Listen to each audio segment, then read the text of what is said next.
Alright, so target one, we have a feeding deer here. I gotta climb up into the tree stand first.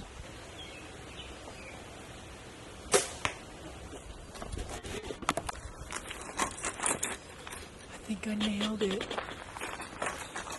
Alright, so target number one is the feeding deer. We got a 10. Target number two, a wolf. May have squeaked out a 12 on that one. Not a bad way to start the day. And so just for reference, we were shooting, or I was shooting, from that elevated kind of wood platform. It was like a 8-degree decline. A ram, 45 yards. So we went from 23 to 45.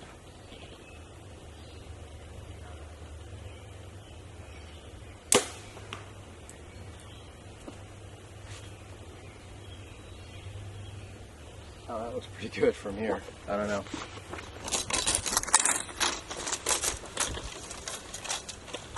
I did not squeak the 11 though.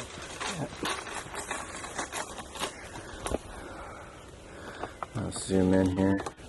There's just the tiniest bit of space between the 11 ring and the 10, but I mean, I'm happy with that.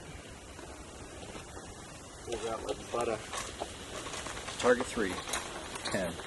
Target number 4, we have some kind of cat. Whether it's a cheetah, I'm not sure. 39.6 yards.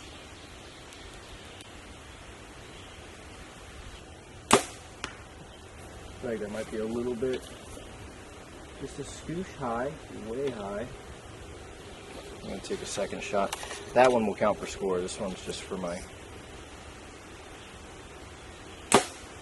And that one's probably a bit low, but that's fine.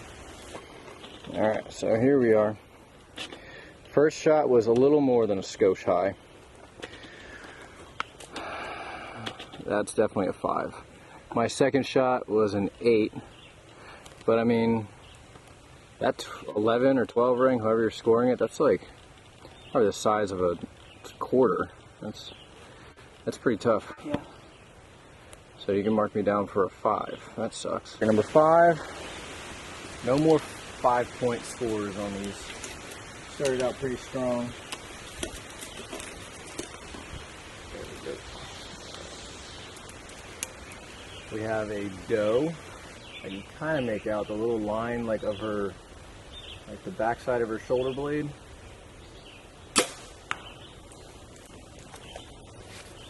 May have been a little bit low, right? All right, group, we scored an 8. And obviously better than the 5 on my last shot, but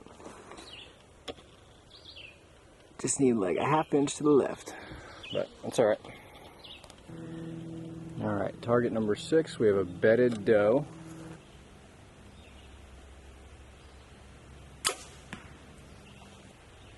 Maybe a little bit right. All right, let's see. All right, we squeaked a 10.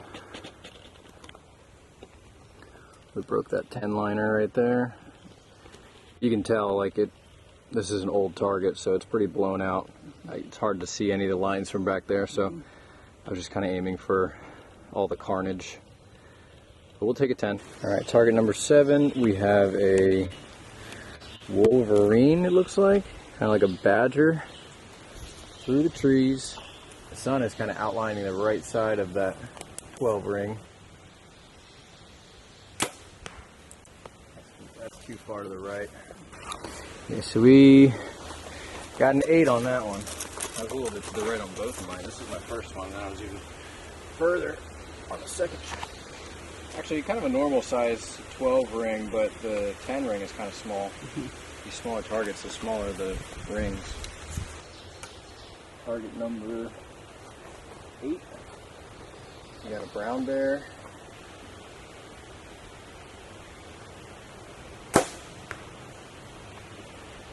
probably a bit high. All right, here's target number 8. Flip the screen so I can see it. Able to clip a 10. Pretty blown out, but even from whatever we said, 40 something yards, we couldn't really see it. So about the size of a softball, the 10 yard or the 10 ring. 10 points on target 8. All right, we're on target number 9. Big grizzly on his back legs. It's kind of messed up. We're shooting him in the back.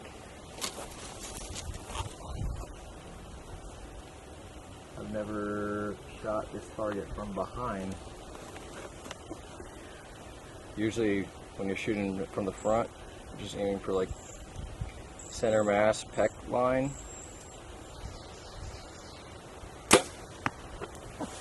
A little bit low left. Nope, that's like a 12 ring or an 11.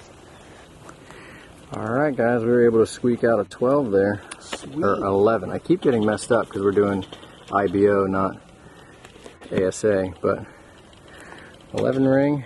Target number 11, we have a mountain lion, little mountain cat, splitting the gap in the trees.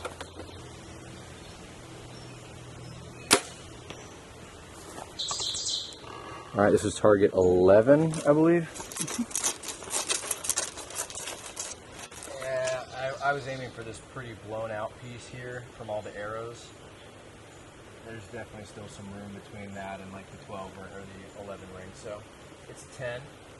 But when indexing and you're looking at through your binoculars, if you're looking at a target that is hard to see and you can't make out the rings, you know, if you can make out a blown out spot like this, or say the sun is hitting the target and like the shade finishes right there or something like that, like use that to aim off of, or like a leaf. Say there's like a leaf that is kind of in the way, just aim off the top of the leaf if you can't make out the rings with your naked eye.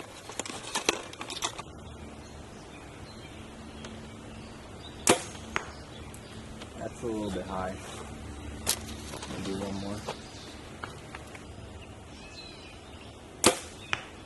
That was way left. So first shot was on the right, still clipped the 8. Left shot, still clipped the 8, but that's tough. I was kind of aiming right on the inside of the arm, where the arm meets the body there. But shooting from bright sunlight to shade is tough.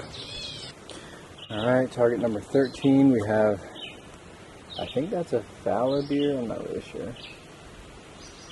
Some kind of spotted deer. 25.1 yards.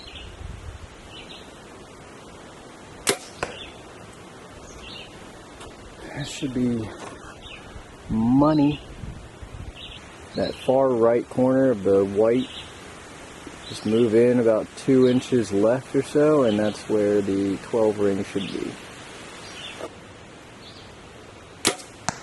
Whoa! Way high. And that's slightly low, so that's what we're gonna get. Alright, here was that spotted deer. Probably as close as you can get without pulling the 12 or the 11.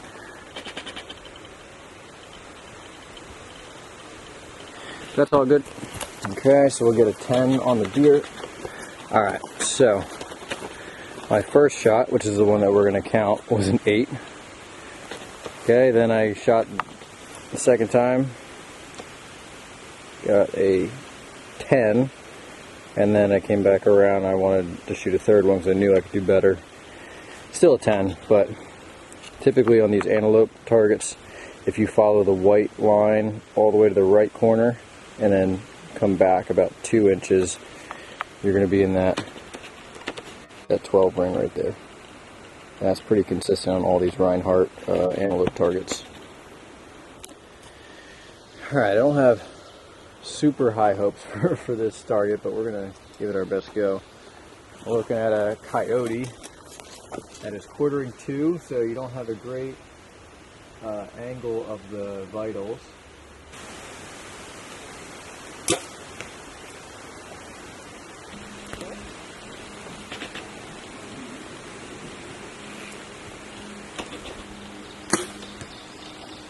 Nice. Good shot. All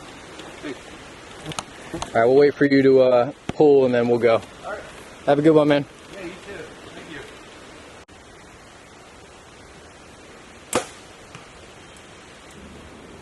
All right, what target was this? 17? Yes. Dang, almost done. All right, so my first shot was, height was okay, maybe a little bit high. That was definitely to the left.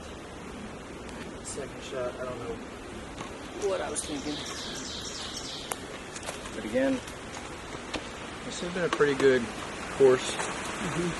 Some tough lighting conditions. Let's see if that shaded spot is going to do us any favors. Yep, we got to aim just like an inch low of that horizontal shaded line.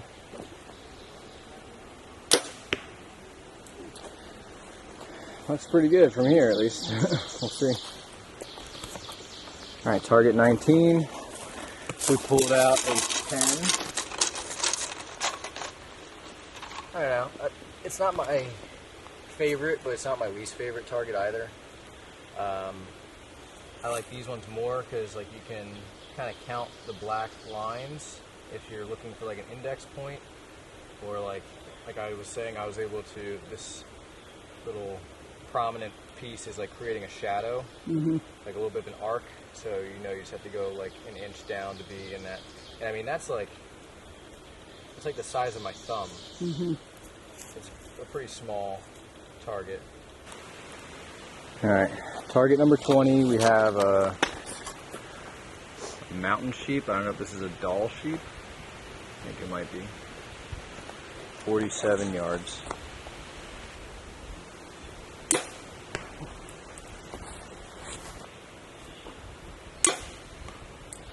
There's a chunk of foam just went flying out of that target. Yeah, that might have been a better shot. Did you see that little piece of foam fly out? Okay, so first shot was right. Did not, in fact, flip the 10 ring. That's right here. So we got an 8. And then I followed it up. And that is a 10. Not quite the 11 ring. But when I shot this one, piece of foam went like flying out. That was probably the easiest arrow to pull. Alright guys, my name is Matt Ohm. This is the first video that I've ever shot. So we'll see if I actually post it or not. But we're here today at Chestnut Hill Archery Club in Pennsylvania, in New Morgan, Pennsylvania specifically. Kind of near Honeybrook, or maybe about an hour east of Harrisburg. And it's a good course. They've got 2 20 target courses here. One side is ASA style shooting, where shoot and pull and return, 20 targets, and they have a 20 target IBO style course, which we just did today. Nothing too far, maybe 47 yards at the longest and 23, 25 at the closest, but took about, I mean, with filming, like 2 hours or so to film. Definitely broke a sweat. It's like in the upper 80s today. The breeze was definitely welcome, but yeah, these guys have a good course. They have concessions and it's pretty affordable, so it was $9 per 20 target course. So if you want to do both, I think they'll give you a like $15 cost. But yeah, I like it. This is the second or third time I've been here. I met PJ Riley here the last time, which is pretty cool. He works at Lancaster Archery Supply. So hopefully this video sees the light of day, and thanks for watching.